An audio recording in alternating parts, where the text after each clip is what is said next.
जय हिंद फ्रेंड्स। तो आज हम पढ़ेंगे चैप्टर नंबर 2 पार्ट 1। तो इसका मैं 1 शॉर्ट वीडियो बनाता हूँ, लेकिन कभी कभी कुछ टॉपिक रह जाते हैं तो मैं इनका नाम 1-2 रख दिया है ताकि आप इन्हें समझ जाओ आराम से, ठीक है, और ताकि वीडियो ज़्यादा बड़ी भी ना हो। तो इस क्रम में हम पढ़ेंगे वैद्युत विभव। आपको मैं पहले से बोलता हूँ कि आपको हिंदी इंग्लिश में कोई प्रॉब्लम नहीं आएगी। एक्चुअली मेरे जो आजकल ज़्यादा स्टूडेंट्स हैं वो मेरे हिंदी मीडियम वाले हैं और इंग्लिश मीडियम को थोड़े कम है, वो समझ जाते हैं दोनों। मैं समझाता हूँ आपको ऐसे है कि आपको इंग्लिश हिंदी में दोनों आएगा। अगर कुछ बच्चे ऐसे कि इंग्लिश टू इंग्लिश वीडियो अगर वो बनवाना चाहते हैं तो वो कमेंट कर दें और मैं आपको इंग्लिश टू इंग्लिश वीडियो बना दूंगा, ठीक है। लेकिन आपको टॉपिक समझ में आ जाएगा। एक्चुअल मैटर क्या है, कोई डेरिवेशन का या न्यूमेरिकल का या कोई थ्योरी का, वो आपको एक्चुअल वास्तव में क्या चीज़ है वो आपको समझ आ जाएगी, ठीक है। तो आपको इससे कोई प्रॉब्लम नहीं लेनी है, आपको समझ में आ जाएगा, ठीक है ना। तो वैद्युत विभव को समझता है। वैद्युत विभव अभी चैप्टर नंबर 2 चल रहा है, स्थिर वैद्युत का। स्थिर वैद्युत की एक यूनिट थी हमारी, जहाँ पे आवेश क्या था, जहाँ पे आवेश स्थिर अवस्था में था, स्थिर अवस्था में। तो जब कोई आवेश क्या होता है, जब कोई वैद्युत आवेश स्थिर अवस्था में होता है तो उसे बोलते हैं स्थिर वैद्युत की। तो चैप्टर नंबर 2 भी क्या है, आवेश स्थिर अवस्था में रहेगा, ठीक है। और जो जो तुम्हारे पास वो था, जो आपके पास यहाँ पे ये स्थिर वैद्युत विभव की बात चल रही है हमारी, ठीक है। तो देखो ध्यान से समझना भी। तो यहाँ पे क्या ना, हमारा टॉपिक है वाला, हमारा टॉपिक है कि वैद्युत विभव क्या है। तो इसे बोलते हैं इंग्लिश में इलेक्ट्रिक पोटेंशियल। और ये इंपॉर्टेंट टॉपिक है। जैसे आपकी वैद्युत क्षेत्र की तीव्रता होती है वैसे ही वैद्युत विभव होता है। जैसे बल होता है, बल हो गया, भौतिक राशि बल हो गया, वैद्युत बल हो गया, और वैद्युत क्षेत्र की तीव्रता हो गई, ठीक है। तो ये जितनी भी चीजें हैं ना, ये वैद्युत क्षेत्र में आती है और वैद्युत क्षेत्र से रिलेटेड ये आवेश आपके वैद्युत विभव पढ़ रहे हैं हम लोग। तो इलेक्ट्रिक पोटेंशियल वह भौतिक राशि, सब फिजिकल क्वांटिटी है, ये फिजिकल क्वांटिटी। तो वह भौतिक राशि जो आवेश की दिशा को निर्धारित करती है। यहाँ पे मेन चीज यही है बस, आवेश की दिशा को। तो जो आवेश की दिशा को बताएगा वो क्या होगा, वो होगा तुम्हारा वैद्युत विभव। जैसे मान लीजिए आपके पास क्या है, जैसे मान लीजिए आपके पास इधर इधर का ज्यादा पोटेंशियल है, इधर का कम है। तो जो वैद्युत धारा जाएगी, इलेक्ट्रिक करंट, वो फ्लो होगा इधर से इधर की तरफ होगा। मतलब जिधर का पोटेंशियल ज्यादा होगा उधर से इलेक्ट्रिक चार्ज, वैद्युत आवेश, वो अधिक वाले विभव से, पोटेंशियल से वो लो वाले की तरफ जाएगा। और जब तक जाएगा जब तक इक्वल ना हो जाए।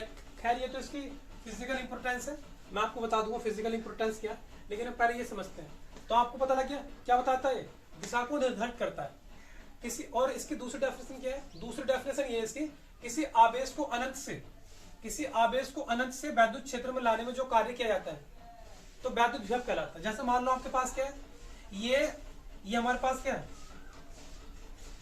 ये हो गया हमारा कोई आवेश हो गया, क्या हो गया, आवेश। और इसके चारों ओर क्या बन जाता है, इसके चारों ओर बन जाता है वैद्युत क्षेत्र।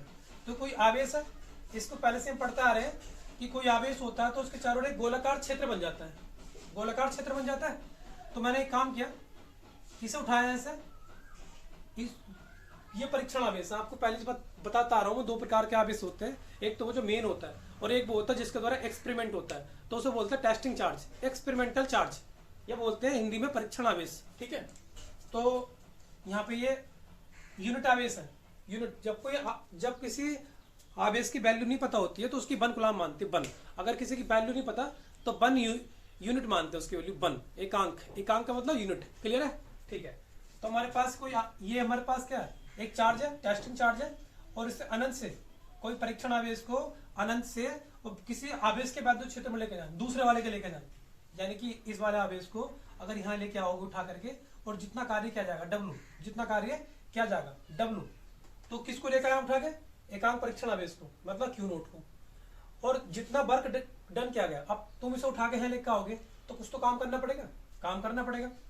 तो ये काम करना पड़ेगा, तो ये क्या, तो work done upon per unit charge, मतलब एकांक परीक्षण आवेश पे क्या गया कार्य क्या कहलाता है, विभव कहलाता है, वैद्युत विभव कहलाता है। इससे इसका जो इसे V से व्यक्त करता है, इसका मात्रक होता है वोल्ट। क्या होता है, मात्रक इसका क्या होता है, वोल्ट। ये इसका SI मात्रक है, SI सिस्टम इंटरनेशनल।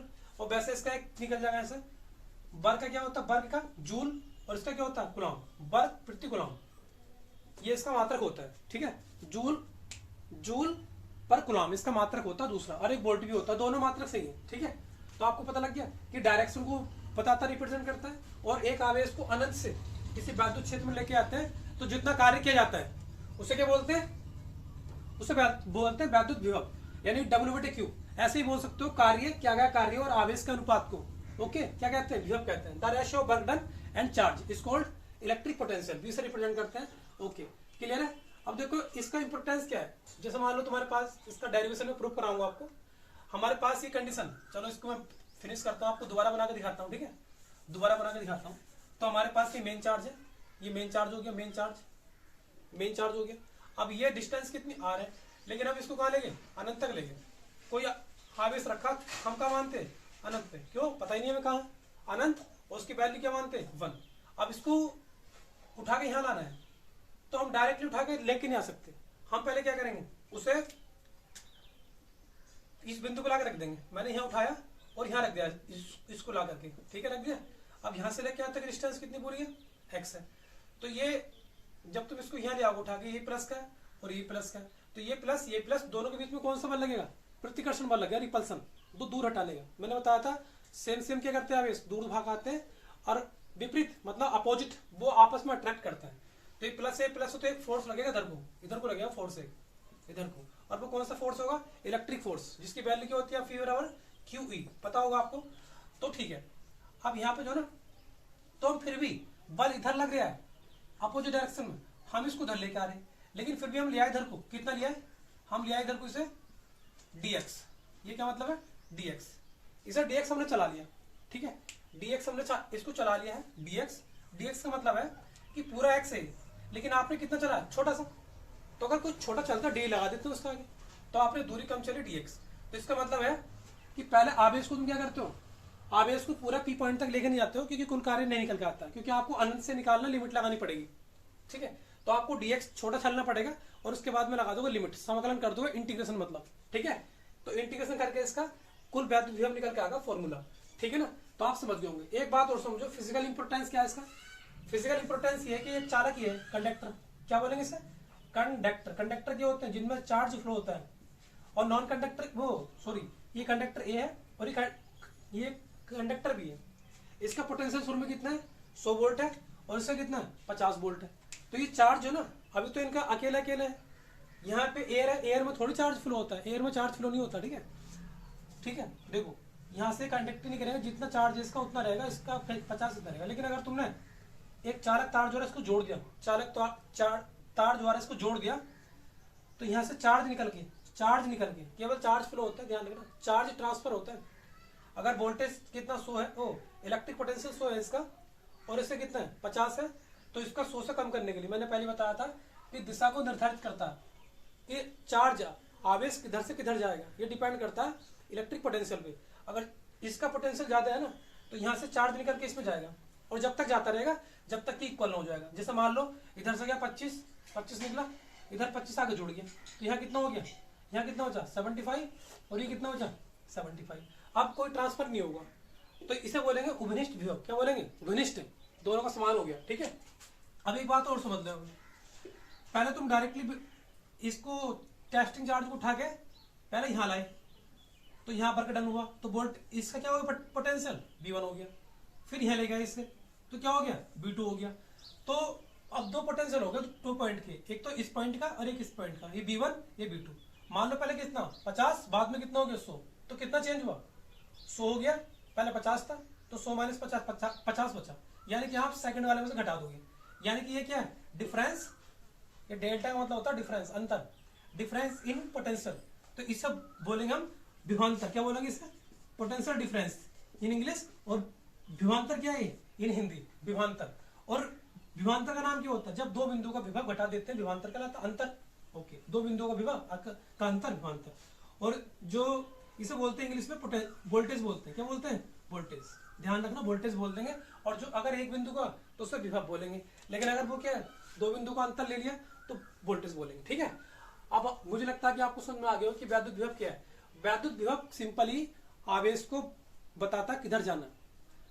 तो अगर मान लो अफजलगढ़ से अगर यहाँ लाइट आ रही है, सपोज दैट एक प्लेस है कोई भी, अफजलगढ़ से जैसे हमारे यहाँ आ रही है, तो अफजलगढ़ का पोटेंशियल ज्यादा होगा और इधर का कम होगा, तभी तो चार्ज उधर से इधर आ रहा है, ठीक है। अगर मान लो तुम्हारे पास ये चार्ज ज्यादा हो गया इधर का, वो इधर का पोटेंशियल ज़्यादा हो गया, उधर का कम है, तो फिर यहाँ से उधर जाना स्टार्ट हो जाएगा। लेकिन ऐसा कुछ नहीं होने वाला, इधर का पोटेंशियल ज़्यादा हो ही नहीं सकता।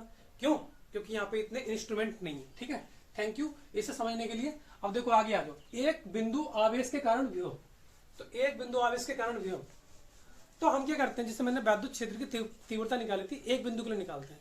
और आपको पता ही है, अगर एक चीज का रेट है, एक चीज का कितना भाव है, ठीक है, तो अगर वो पता है तो हम क्या कर लेते हैं, जितने चाहिए उससे मल्टीप्लाई कर देते हैं। जैसे क्या 1 रुपए की 4 टॉफी है, 2 रुपए कितनी होंगी, 8 होंगी, 3 कितनी होंगी, 12 होंगी, सिंपली। तो वैसे हम एक के लिए निकालते हैं। तो मैं क्या निकाल रहा हूँ, एक बिंदु आवेश के कारण विभव। Okay, electric potential due two point charge, 1 point charge. तो इसको फिर समझते हैं। देखो मैं इसको दोबारा बनाता हूँ क्योंकि तुम्हें समझ में आ जाएगा एक बार। ये लिख तो रखा मैंने वैसे। तो हमारे पास एक चार्ज है प्लस का, ठीक है, एक चार्ज है Q, testing charge plus Q, और एक क्या हमारे पास ये पी पॉइंट है जिस पर हमें निकालना है। अब एक काम करते हैं इसके लिए, ये देखो हमने अनंत पे जो है टेस्टिंग चार्ज मान लिया, plus Q not equal to कितना 1, ठीक है। अब यहाँ पे अब मैं एक काम करता हूँ, डायरेक्टली से यहाँ नहीं लेके आता हूँ, पहले मैं यहाँ रखता हूँ उसे कुछ दूरी पर, और ये क्या हमारे पास क्यू नोट यहाँ से लेके यहाँ ले आए, ठीक है, और ये पूरी डिस्टेंस कितनी आ रहा है, और ये कितनी पूरी ऐसे लेके ये एक्स है, ठीक है। लेकिन ये पूरा जब इसको यहाँ लिया उठा के यहाँ लिया, तो ये प्लस का आवेश है, यही प्लस का आवेश है, तो इन दोनों के बीच में कौन सा बल लगेगा, प्रतिकर्षण। वो किधर लगेगा, उधर की दिशा में, उधर की दिशा में।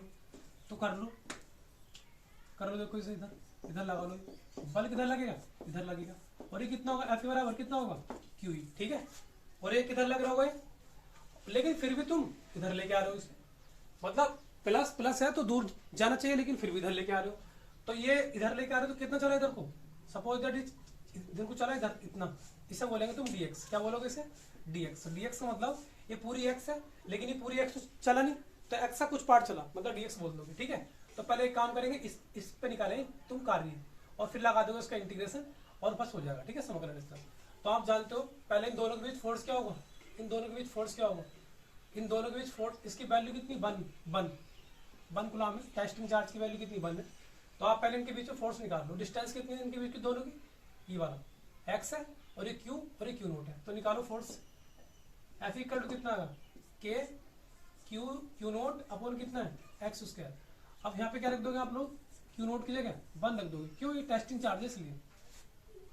तो बस F इक्वल टू कितना आ गया, k q, और q नोट की जगह क्या रख देंगे हम, 1, या मत रखो कोई दिक्कत नहीं, फिर भी कटना तो इसे डन है, अपॉन कितना है x स्क्वायर।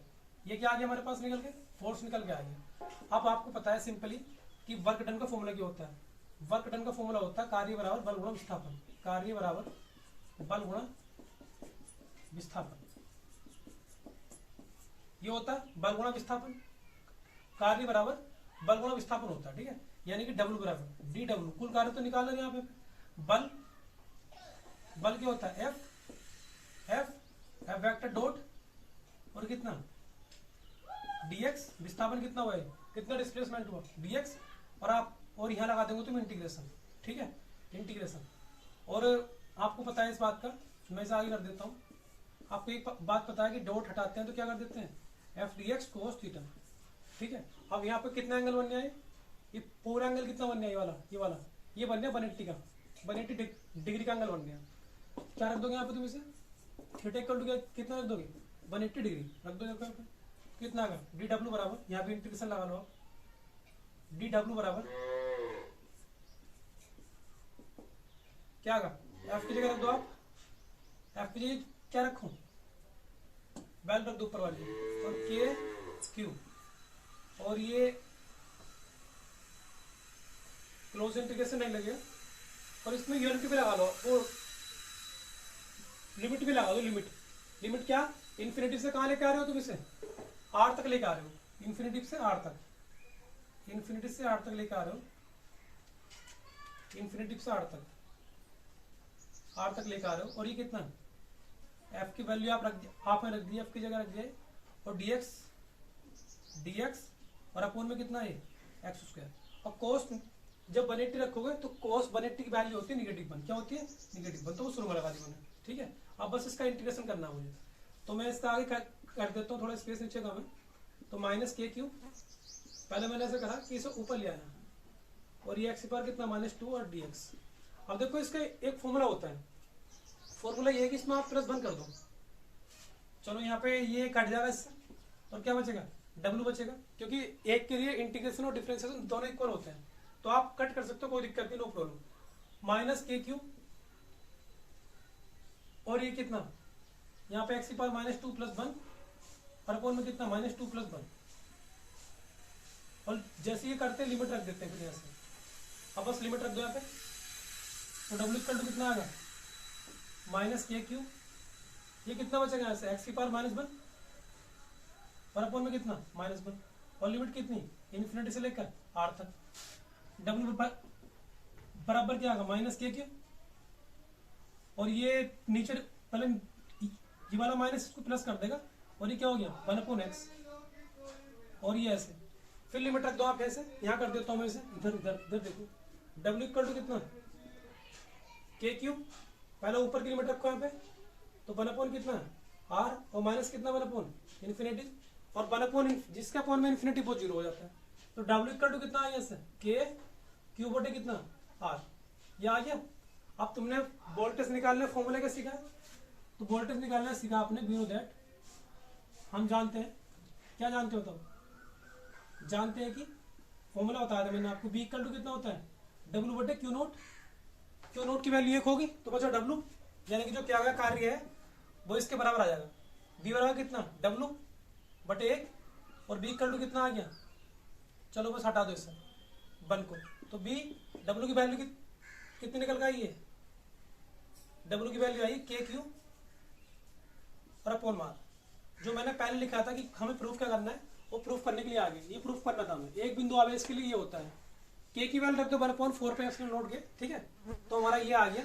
तो हमने क्या करा, एक बार मैं फिर से रिपीट कर देता हूँ, वैद्युत विभव बताता है कि डायरेक्शन किधर जाएगा आवेश, तो मान लो इसका वैद्युत विभव ज्यादा है, इसका कम है, तो चार्ज जो निकल के जाएगा वो चार्ज यहाँ से निकल के इसमें जाएगा, और जब तक जाएगा जब तक दोनों इक्वल ना हो जाएंगे, ठीक है। तो देखो जैसा टैंक है, 2 टैंक है, एक टैंक ये रहा, एक टैंक ये रहा पानी का, तो इस टैंक में पानी कहाँ तक भरा है, फुल भरा है, इसमें आधा भरा है, अब इन दोनों को पाइप जोड़ दो इनके बीच में, तो इससे पानी निकलेगा क्योंकि इसका प्रेशर ज्यादा है, इसमें जाएगा जब तक बराबर ना हो जाए, ठीक है, पता लग गया होगा आपको, ठीक है, इतनी बात क्लियर है, कोई दिक्कत कोई परेशानी नहीं होनी चाहिए, ठीक है। तो क्या है, किसी आवेश को अनंत से वैद्युत क्षेत्र में लाने में जितना कार्य किया जाता है क्या कहलाता है, वैद्युत विभव कहलाता है। ऐसा ही वो क्या होती है, इसकी यूनिट वोल्ट होती है और एक ही होता है कूलम, ठीक है। और इसका सबसे इंपॉर्टेंट बात है कि ये अदिश राशि है, स्केलर क्वांटिटी है, जिसमें केवल मैग्नीट्यूड होता है, मतलब वैल्यू होती है, इसको तुम डायरेक्टली जोड़ सकते हो, घटा सकते हो, जो भी है विद साइन ले सकते हो, ठीक है, विद साइन, लेकिन तुम वहां पे सदिश राशियों में डायरेक्शन देखते थे और वहां पे जोड़ने घटाने में दिक्कत पड़ती थी, ठीक है। चलो ठीक है, ये मुझे लगता है तुम्हें समझ में आ गया होगा। अभी हम क्या करते हैं, दूसरा एक टॉपिक और करते हैं, ठीक है, ध्यान से।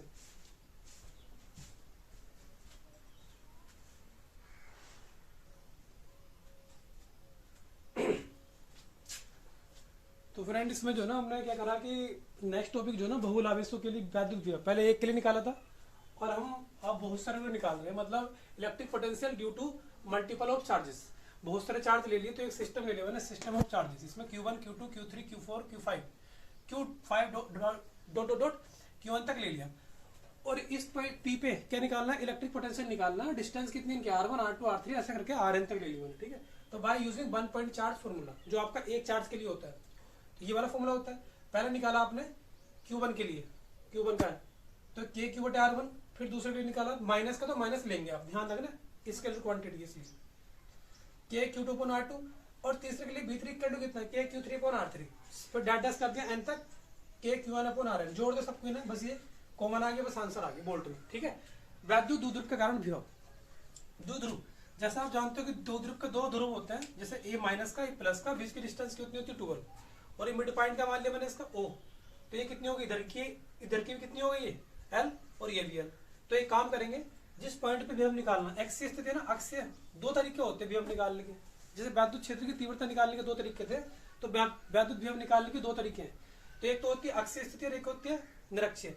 तो अक्षीय में क्या मानते हैं, पॉइंट पे सामने मानते हैं, तो ये अक्षीय हो गया, एक्सियल पोजिशन, एक्सियल क्या होती है, एक्सियल, इन एक्सियल पोजिशन, एक्सियल पोजीशन, वो क्या होती है इक्वेटोरियल पोजीशन, इक्वेटोरियल समझ तो गए होंगे, बाकी सब सेम है, ठीक है, हिंदी इंग्लिश। अब ये जिस चार्ट से जिस पॉइंट पे निकालना तो वहां तक की दूरी क्लियर होनी चाहिए। तो ये दूरी कितनी है, ऐसे लेके आर है, और ये इतनी और जोड़ दो, इसमें कितनी होगी आर प्लस एल होगी, क्या होगी आर प्लस एल। और फिर तुम यहाँ से लोगे मतलब प्लस से, तो ये कितनी होगी फालतू और इसमें आर एल एल, तो ये क्या होगी आर माइनस एल होगी, ठीक है। अब निकाल दो पहले माइनस से पी पे, फिर किससे निकालो प्लस से, तो यहाँ निकाल दो पहले माइनस के कारण ड्यू टू माइनस चार्ज, क्या आ गया इससे इवन मान लो, even sorry b1 equal to कितना के क्यू माइनस साइन लेंगे, ठीक है, ध्यान रखना।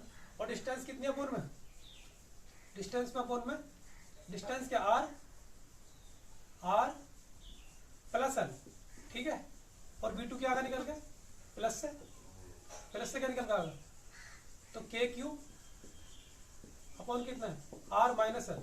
अब दोनों को लेस कर दोगे, घटा दो, क्यों ये माइनस हो रखा ना, तो b इक्वल टू कितना टोटल ये bp बराबर p पे निकाल दो ना, तो b1 प्लस कितना b2, तो b1 कितना है माइनस का के क्यू कॉमन ले लेंगे हम लोग, और अंदर क्या बचेगा वन अपॉन आर प्लस है, यानी कि इसमें कॉमन क्या है के क्यू कॉमन माइनस से ले लिया बाहर, माइनस तुमने बाहर ले जाएगा इसका, तो अंदर क्या बचेगा ये माइनस का, तो ये हो जाओ इस तरह से हो जाओ, सही है आर माइनस एल।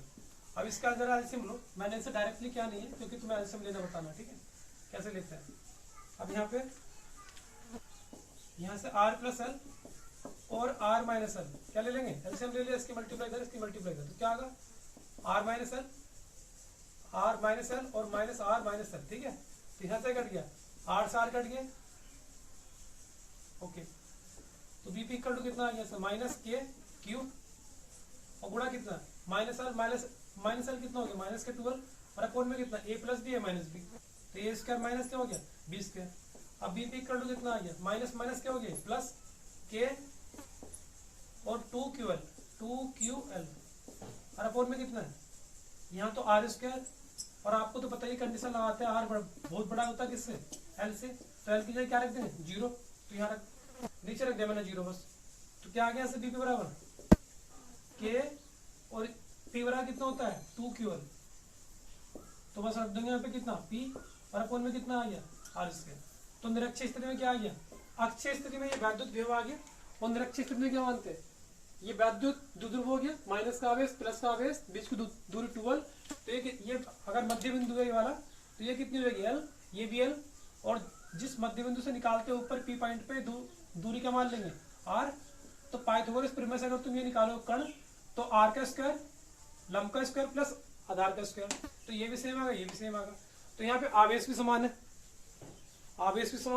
और दूरी भी समान है, तो बस ये रख देंगे के क्यू बटे कितना अंडर रूट में R square plus L square, और यहाँ भी के क्यू अपॉन में अंडर रूट में R square plus L square जोड़ देंगे कट जाएगा, क्योंकि ये प्लस का डिस्टेंस समान थी, यहाँ डिस्टेंस इक्वल नहीं थी, यहाँ पे बढ़ी थी यहाँ पे घट रही थी, ठीक है। तो आप समझ लो मेरी बात, थैंक यू। अगर कुछ डाउट है इसमें तो बता देना आप, thank you very much, you have a great day.